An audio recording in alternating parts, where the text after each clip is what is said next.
Meus irmãos, vamos prestar um culto ao nome do nosso Deus nesse momento. Vamos estudar a sua santíssima palavra e vamos iniciar esse momento com uma oração. Senhor, nós oramos nesse momento através do nome do Senhor Jesus. Estamos aqui diante da sua palavra, estamos aqui diante de ti. Acreditamos naquilo que o Senhor fala sobre a oração e a eficácia que ela tem diante de ti. Então, neste momento, nós te oferecemos toda a adoração, homenageamos o seu nome, Senhor, ou seja, nós te louvamos, nós anunciamos a sua grandeza, a sua majestade, os seus atributos e dizemos a ti, Senhor, queremos te prestar um culto segundo as Escrituras e também te pedimos, abra, Senhor, a nossa mente, ilumine os nossos sentidos para podermos aprender as santas palavras que estão registradas aqui na Bíblia. Em nome de Jesus. Amém.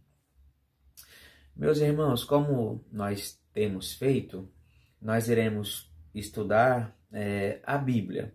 Nós iremos estudar a palavra de Deus. E hoje eu quero compartilhar convosco João capítulo 10, que é o capítulo do bom pastor nas Escrituras.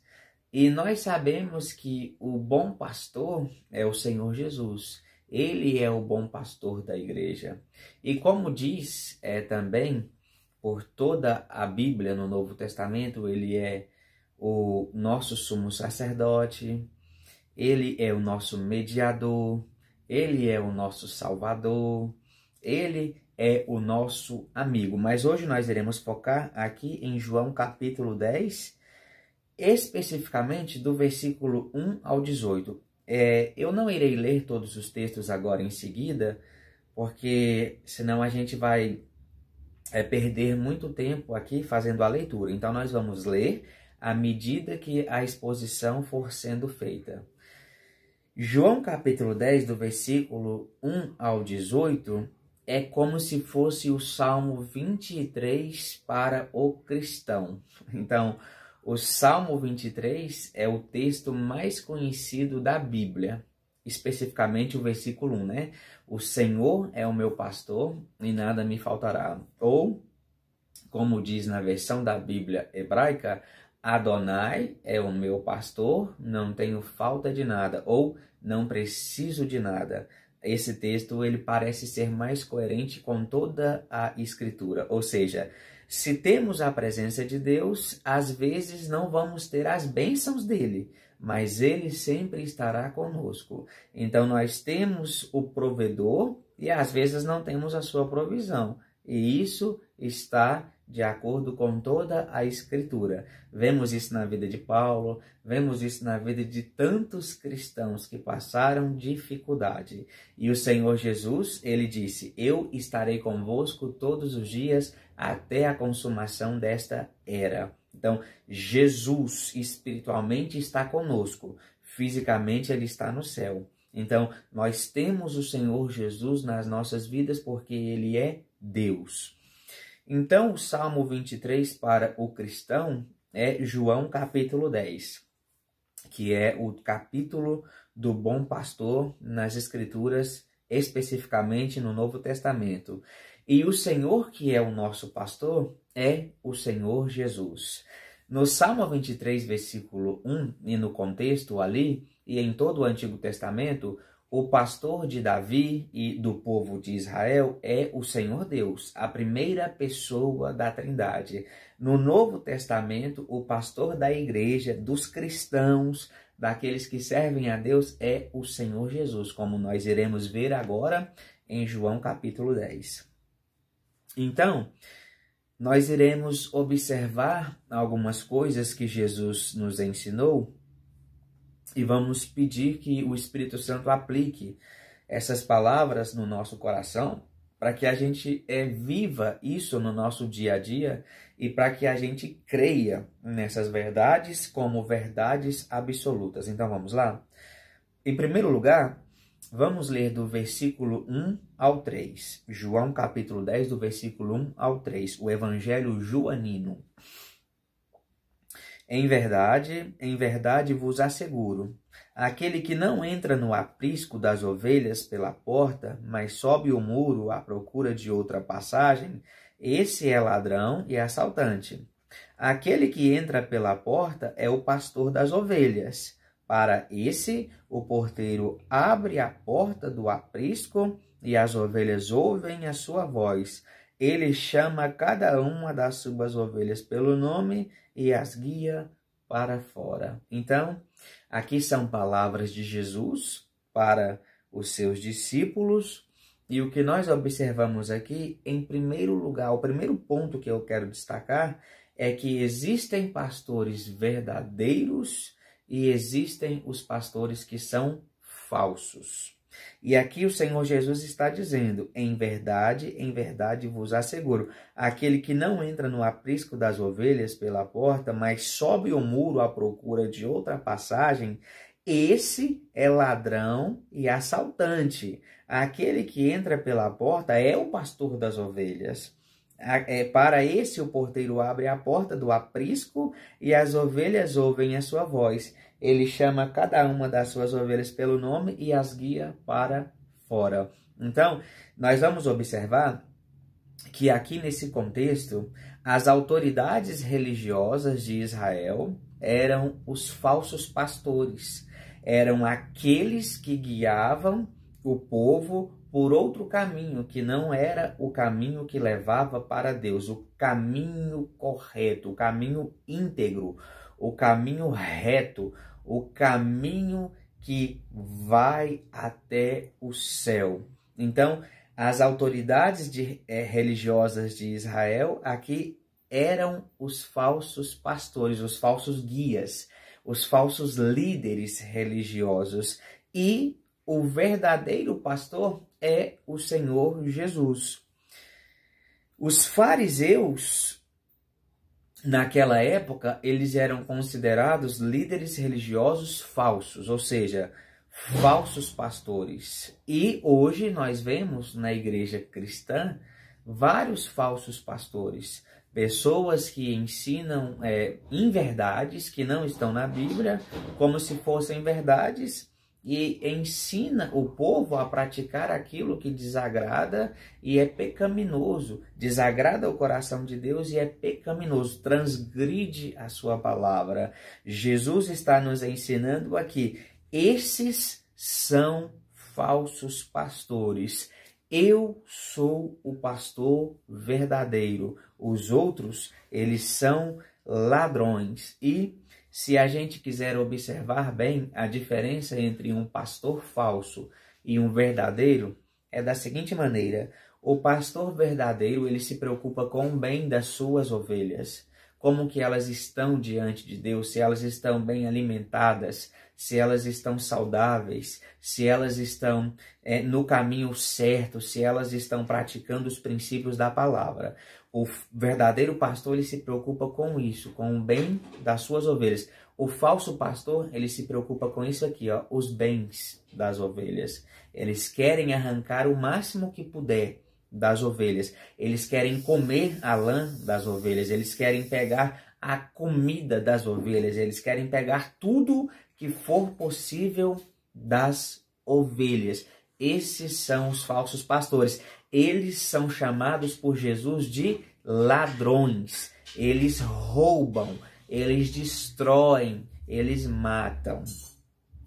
E assim como existiram falsos pastores, aqui nesse contexto, como nós estamos vendo, que eram as autoridades religiosas pervertidas de Israel, os fariseus, os saduceus e tantos outros, na igreja primitiva, né, que começou no primeiro século também, a gente pode observar que ali nós tivemos vários falsos elementos que se diziam servos de Deus e não eram. Pessoas que estavam infiltradas no meio do seio da igreja, mas que estavam ali anunciando doutrinas falsas, dizendo que Cristo não era Deus, que Cristo não era verdadeiro homem, e anunciando um monte de outras heresias. E hoje não é diferente. Quando nós ouvimos, por exemplo, a teologia da prosperidade, que é um falso evangelho, quando nós ouvimos o evangelho triunfalista, que tudo será só vitória, quando ouvimos falar sobre a teologia da vingança, que Deus vai me honrar, vai abater o meu inimigo, vai me colocar em um lugar alto, vai destruir o meu adversário, e tantos outros ensinos, por exemplo, como campanhas da prosperidade, campanhas da cura, campanhas de libertação, campanhas do emagrecimento, tudo isso não está de acordo com as escrituras sagradas. Então, meus irmãos, existem pastores falsos e pastores verdadeiros. E, na verdade, se nós formos observar, só existe um único pastor verdadeiro, que é o Senhor Jesus. Os outros são subpastores ou são cães-guias.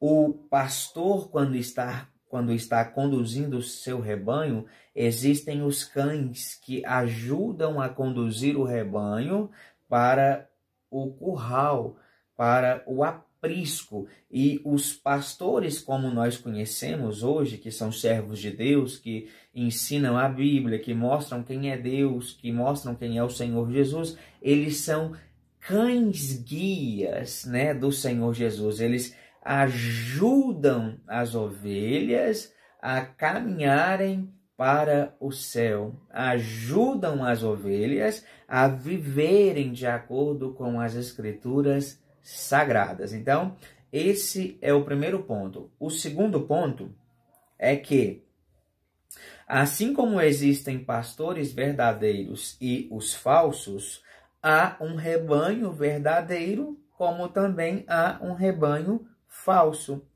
Certas denominações que são chamadas de cristãs, elas são falsas. Assim como o povo de Israel atual, que nega o Senhor Jesus como Messias, aqueles que ainda aguardam a volta do Messias, aqueles que ainda aguardam o Messias se manifestar, sendo que ele já veio, ele já assumiu a nossa natureza humana, habitou entre nós e o povo judeu o rejeitou. O povo judeu, na sua maioria, como nação, rejeitou a Jesus. Mas existe judeu que aceitou Jesus naquela época, como Messias, como Pedro, André, como Tiago, como João, como Paulo, né, que depois veio a aceitá-lo e se converteu ao Senhor. Mas os judeus que existem hoje, eles rejeitam, né, na maior parte, os judeus ortodoxos, eles rejeitam Jesus como Messias. Então, eles são chamados de um rebanho falso. Assim como certas igrejas que confessam que são cristãs, mas quando nós vamos olhar, elas não utilizam nem sequer as escrituras sagradas.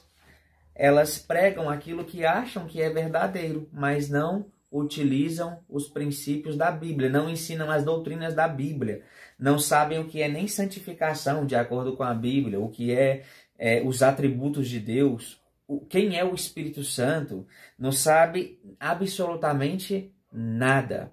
Então, esse rebanho é falso. Então, existem vários rebanhos falsos. E dentro desse texto de João, nós iremos aprender isso, que existem as ovelhas que ouvem a voz de Jesus. Esse é o rebanho de Jesus. Eles reconhecem a voz do seu pastor, mas existe um rebanho que não ouvirá a voz de Jesus, porque não pertence a ele. Não faz parte do seu povo, não faz parte da sua igreja, não vai para o céu, não pertence ao Senhor. Então, esse rebanho é falso. Então, nós podemos aprender através disso que o verdadeiro rebanho sempre reconhecerá em Jesus o seu Senhor, o seu Salvador e o seu Messias. Nós não aguardamos o Messias se manifestar. Nós sabemos que ele já se manifestou, ele já nasceu, já se encarnou, viveu aqui aproximadamente 33 anos, foi para a cruz, morreu, ressuscitou ao terceiro dia, passou 40 dias com os seus discípulos. No 40º dia, ele foi recebido em cima nos céus. Depois, no 10º dia, ele enviou o Espírito Santo e ele cuida de cada uma das suas ovelhas através do seu Espírito Santo. Jesus habita no coração de cada cristão espiritualmente. Fisicamente ele está no céu, mas espiritualmente ele está no coração de cada uma das suas ovelhas, porque nós somos o rebanho verdadeiro do Senhor Jesus. Mas existem os rebanhos falsos. A verdade é essa. O terceiro ponto que eu quero destacar aqui é que o verdadeiro rebanho, o rebanho que pertence ao Senhor Jesus, será espiritualmente astuto, de modo suficiente a rejeitar os falsos pastores, os falsos líderes religiosos, aqueles que ensinam heresias, aqueles que pregam contra a Bíblia. Olha o que diz o versículo 5. Todavia, de modo algum, seguirão a um estranho. Ao contrário, fugirão dele, porque não conhecem a voz de estranhos. Qualquer pessoa que aparece pregando alguma coisa que está contra a Bíblia, nós rejeitamos. Pode ser teologia da prosperidade, pode ser evangelho triunfalista, pode ser pessoa que fala que vai agora vender as pedras de Davi, que vai vender o cajado de Arão e de Moisés. Pode ser pessoa agora que diz que vai trazer a túnica de Paulo. Nós rejeitamos isso. A Bíblia não nos ensina isso. A Bíblia combate essas superstições e essas crenças falidas. É por isso que nós não seguimos essas pessoas. É por isso que nós condenamos veementemente pessoas que pregam inverdades contra as Escrituras sagradas. O rebanho verdadeiro, ele será espiritualmente ligado a Deus e por causa disso terá discernimento suficiente para saber qual é a voz de Jesus, ou seja, o que é a palavra de Deus e o que não é a voz de Jesus, o que não é a palavra do seu pastor, o que não é a palavra de Deus. Então, isso é o que Jesus está ensinando aqui para nós. Em quarto lugar, o quarto ponto é que, sob uma segunda figura simbólica, porque Jesus aqui aparece em duas figuras. A primeira delas é essa que nós estamos vendo, a figura do bom pastor, aquele que guia o seu rebanho, aquele que cuida do seu rebanho, que alimenta o seu rebanho e que leva o seu rebanho para Deus. E Jesus também aparece aqui no texto como a porta das ovelhas, o que mostra que há um único caminho para a vida eterna. Porém, as ovelhas falsas não podem encontrar essa porta. Esse caminho é o sacrifício do pastor por suas ovelhas.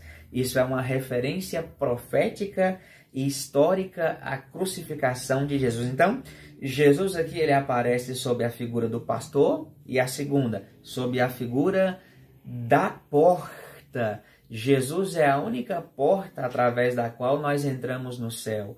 Jesus é a única porta através da qual nós entramos no reino de Deus. Não existe caminho fora dele. Por isso que ele pôde dizer, eu sou o caminho. Olha o artigo.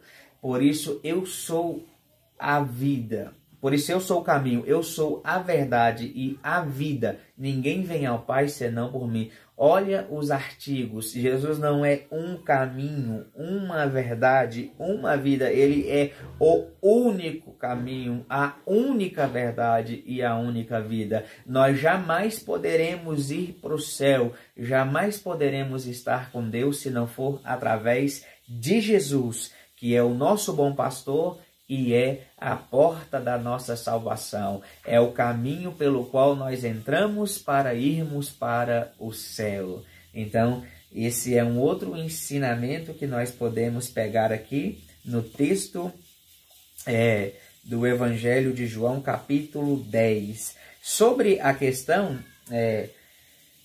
dessa referência profética e histórica à crucificação de Jesus, porque esse caminho é o sacrifício do pastor por suas ovelhas. Ou seja, nós só poderemos ir para o céu exatamente porque esse caminho foi aberto por Jesus na cruz do Calvário. Porque ele é o nosso bom pastor e ele é a porta da salvação. Vamos ler os versículos 7 e o 11. Sendo assim, Jesus lhes disse de novo: em verdade vos asseguro, eu sou a porta das ovelhas. Versículo 11. Eu sou o bom pastor dá a sua vida pelas ovelhas. Então, meus irmãos, não adianta. Nós não entramos no céu através de Paulo, não entramos no reino de Deus através de Pedro, nós não entramos nessa porta da salvação através de Maria. Não existe ninguém além de Jesus, nenhum nome é dado entre os nomes pelo qual nós podemos ser salvos, além do nome do Senhor Jesus. Então, ele é o nosso bom pastor e ele é a porta da nossa salvação. Em quinto lugar, o quinto ponto que eu destaco aqui, dentro de João capítulo 10, é que os falsos pastores, eles não demonstram espírito de autossacrifício pelas ovelhas. Isso aqui é característica dos líderes religiosos falsos. Eles não se doam para o rebanho. Eles não fazem renúncia para ajudar o rebanho. Eles não carregam a sua própria cruz por causa das suas ovelhas. Então, eles não fazem nenhum tipo de autossacrifício, mas só são pastores por amor à recompensa, ao dinheiro e à fama e tantas outras coisas.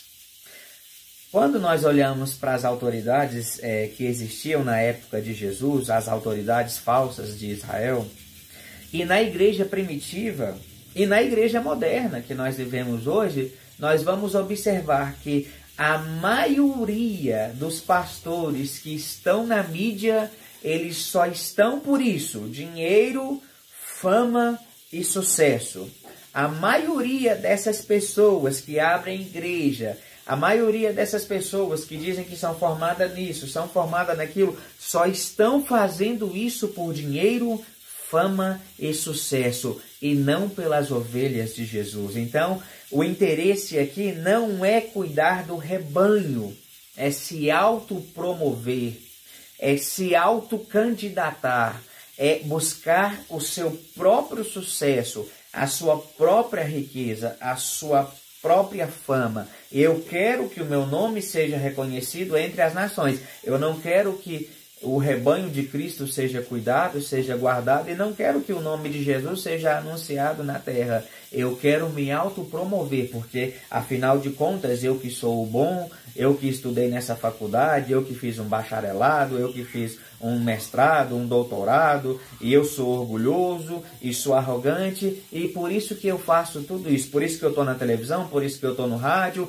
é porque eu quero me autopromover, eu quero pregar a minha imagem, eu quero pregar a minha cultura, quero pregar as minhas doutrinas, aquilo que eu invento, aquilo que eu crio. Então, essas pessoas, elas têm essas características, elas não se sacrificam pelas pessoas que elas cuidam, elas não se doam para as pessoas que elas tomam conta. E isso é uma característica de quem é um falso líder. Jesus, como bom pastor, ele se doou de tal maneira que ele entregou a sua própria vida. Vamos ler os versículos 12 e 13. Olha o que o Senhor Jesus vai falar sobre essa questão dos falsos líderes não se sacrificarem pelo rebanho.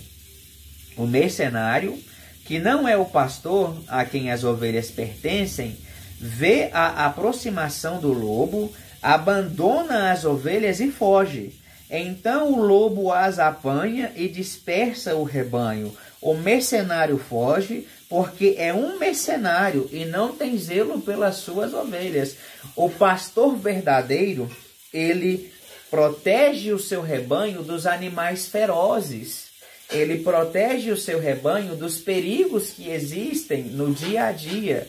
O pastor verdadeiro, ele dá a sua vida para proteger o seu povo. E o falso líder não.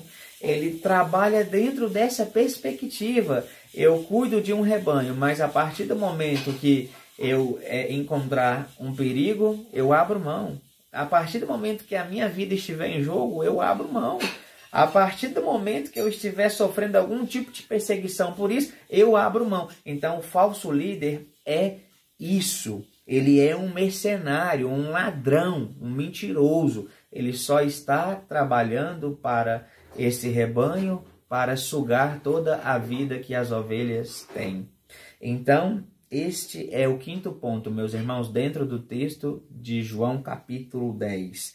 O sexto ponto que eu trago é o seguinte: haverá uma grande convocação de discípulos e um grande e único rebanho será reunido em torno de Cristo. Então aqui nós sabemos que quando Jesus, no dia do juízo final, estiver convocando aqueles que lhe pertencem, ou seja, as suas ovelhas, ele as colocará à sua direita. E ele dirá: vinde benditos de meu Pai, e tomai por herança o reino que vos está preparado desde a fundação do mundo. E aí Jesus fala que ele chamará aqueles que são o falso rebanho, aqueles que pertencem ao falso rebanho, e os colocará à sua esquerda. E eles são chamados de bodes. Isso está registrado no capítulo 25 de Mateus. Então, aqui nós temos uma referência à missão que os cristãos irão fazer entre os gentios, através da igreja primitiva, né? Como nós vimos, por exemplo, o apóstolo Paulo bem se destacou entre os gentios, né? Ele foi chamado de o apóstolo dos gentios, os não-judeus. O Filipe também pregou em Samaria. Pedro pregou para Cornélio, né? E aqueles que estavam reunidos na sua casa. E aqui nós temos uma referência à missão do cristianismo, que é universal, ou seja, o cristianismo tem que ser levado a todo mundo, porque Jesus tem ovelhas que pertencem ao seu rebanho espalhadas nos 4 cantos do planeta Terra. Então, nós precisamos anunciar esta palavra de Deus para todos, porque nós não sabemos quem é a ovelha do Senhor, quem é a ovelha verdadeira e quem não é. Nós não sabemos quem pertence ao rebanho de Cristo e quem não pertence. Não sabemos quem é a ovelha e quem é o bode. Por isso, nós temos que cumprir a grande comissão de Cristo: ide por todo o mundo e pregai o evangelho a todas as pessoas. O sétimo ponto que eu quero destacar aqui dentro de João capítulo 10 é que o sacrifício de Cristo foi voluntário dentro dos conselhos eternos de Deus, e não um acidente provocado pelos homens. Vamos ler o versículo 18. As pessoas se enganam muito com isso. Versículo 18. Jesus ele fala sobre a sua vida: ninguém a tira de mim, antes eu a entrego de espontânea vontade. Tenho poder para entregá-la e poder para retomá-la. Esse é o mandamento que recebi de meu Pai. Ninguém tirou a vida de Jesus. A cruz de Jesus e a sua crucificação ali não foi acidental, não foi planejado pelos homens, não foram as autoridades de Israel que decidiram isso dentro da sua perversidade. Quem planejou detalhadamente aquilo que aconteceria na vida de Jesus foi o Deus Todo-Poderoso, Eterno, Transcendente e Criador, aquele que está no controle de tudo. Então, o Cordeiro de Deus foi morto antes da fundação do mundo. Meus irmãos, os planos de Deus são eternos. Tudo que acontece hoje, tudo que aconteceu com Cristo, tudo que acontece com a igreja e tudo que irá acontecer, isso já foi planejado por Deus na eternidade. Isso só está acontecendo. Então, não se enganem em relação a isso. Jesus não foi assassinado. Ninguém tinha poder contra a sua vida. Ele a entregou voluntariamente. Ele retomou a sua vida 3 dias depois. Ele morreu na sexta na cruz. Os judeus contaram o primeiro dia da sua crucificação como, né, a sexta-feira como sendo o primeiro dia, o sábado, e no domingo ele ressuscitou. Jesus passou 3 dias na sepultura e no terceiro dia ele tomou a sua vida de volta. Ele venceu a morte, derrotou a morte, matou a morte, envergonhou a morte, porque ele tem poder sobre a vida e sobre a morte. Então, coloquem isso no coração de vocês. A morte de Jesus não foi um acidente, foi um plano traçado pelo Deus que é soberano, pelo Deus que é onipotente, que é todo poderoso. E para encerrarmos aqui, por causa do vídeo, meus irmãos, porque eu gravo os vídeos pelo celular da minha esposa e ele só grava 33 minutos aproximadamente, aí depois corta e tem que passar para outro vídeo. Então eu quero tentar colocar todas as exposições bíblicas, os estudos bíblicos dentro de um vídeo só, para ficar mais tranquilo. Então, em oitavo lugar, o oitavo ponto que eu quero destacar é que a autoridade de Jesus foi posta novamente em dúvida, e a parábola das ovelhas é aplicada a esse aspecto. Não criam porque não eram verdadeiras ovelhas, e por isso não seguiam a voz do verdadeiro por isso não seguiam a voz do verdadeiro pastor. A gente fica tentando entender como que os judeus puderam rejeitar a Jesus naquela época e por que os judeus rejeitam a Jesus hoje. É simples, eles não pertencem ao rebanho verdadeiro. Não tem dificuldade de entender isso aqui. Quando nós lemos João capítulo 10, nós temos facilidade de entender o que está sendo dito aqui. Mas por que tantas pessoas rejeitam Jesus como Messias? Por que tantas pessoas não creem em Cristo, que é o Filho de Deus? Simplesmente porque não pertencem ao seu rebanho, não ouvem a sua voz, não conhecem a voz do verdadeiro pastor. Se fossem verdadeiras ovelhas, conheceriam a sua voz e reconheceriam que ele é o Messias. Simples assim, meus irmãos. Amém? Então vamos fazer uma oração e vamos agradecer a Deus por essa exposição que nós fizemos agora dentro do Evangelho de João, capítulo 10, que é o texto, né, o capítulo do bom pastor e que é como se fosse o Salmo 23 para o cristão. Senhor, nós oramos mais uma vez e te agradecemos por este culto que o Senhor nos permitiu te prestar neste momento. Te louvamos por todas as suas maravilhas, te agradecemos por Cristo, que é o nosso bom pastor e é a porta da nossa salvação, o caminho que nos leva para o céu. Senhor, te agradecemos por tudo. Muito obrigado por nos ensinar as Escrituras, por iluminar os nossos sentidos através do Espírito Santo. Receba para ti toda a honra, receba para ti o louvor e receba para ti toda a homenagem. Em nome do Senhor Jesus Cristo. Amém.